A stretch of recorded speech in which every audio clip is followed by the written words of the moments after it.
皆さんこんばんは。中学生ママ大チャンネルのドイツです。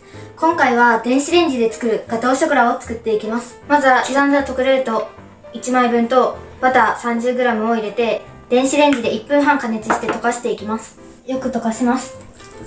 砂糖大さじ1、卵1個分、薄力粉大さじ1を加えてよく混ぜます。よく混ざったらお好みの耐熱皿、マグカップなどについでいきます。